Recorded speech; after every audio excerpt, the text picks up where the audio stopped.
Hello. बोला ना. साहेब, तुम्ही मागच्या अंदाजामध्ये सांगितलं होतं की 12 तारखेपासून ते 17 ते 18 तारखेपर्यंत सूर्यदर्शन होणार महाराष्ट्रात. हो त्या संबंधित तसं अनुकूल वातावरण पण तयार झालेलं आहे. हो. आता पण पावसाची तुमच्या परिस्थिती नागपूर कशी राहील? आता ना आज 12 तारीख आहे ना. हो. आज आमच्या मराठवाड्यात 11 पासून सूर्यदर्शन झालं. हा हा.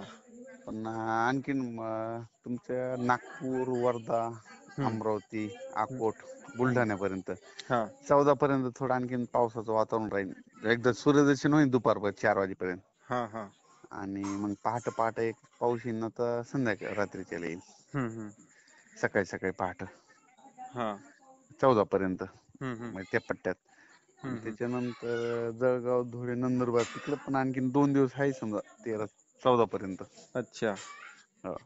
आणि मग उर्वरित राज्यात मात्र आता ना 14 पासून मग 18 तारखेपर्यंत मग कडक सूर्यदर्शन होईल. हम्म. सातारा, सांगली, सोलापूर, कोकणात देखील होईल. पश्चिम हम्म. महाराष्ट्रात, हम्म. मराठवाड्यात, हम्म. लातूर, बीड, उस्मानाबाद, हम्म. जालना, परभणी, संभाजीनगर, वाशिम, हिंगोली, हम्म. नांदेड, यवतमाळ चांगलं सूर्यदर्शन होईल. तर साहेब, शेतकऱ्यांच्या कमेंट काही सांगली जिल्ह्यामध्ये पावसाचे म्हणजे वातावरण कधी तयार होईल?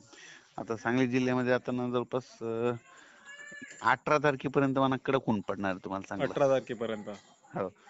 मग 19ला मात्र पाऊस येईल. 19ला पाऊस. हम्म. हम्म.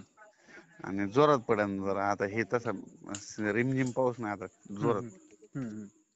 मग तो पाऊस किती तारखेपर्यंत राहणार साहेब? 19 पासून हा 19 पासून किती तारखेपर्यंत राहणार ते पाऊस? 2 सप्टेंबर पर्यंत. म्हणजे सलग 10 दिवस. हम्म. अच्छा अच्छा. बर बर, चालेल साहेब.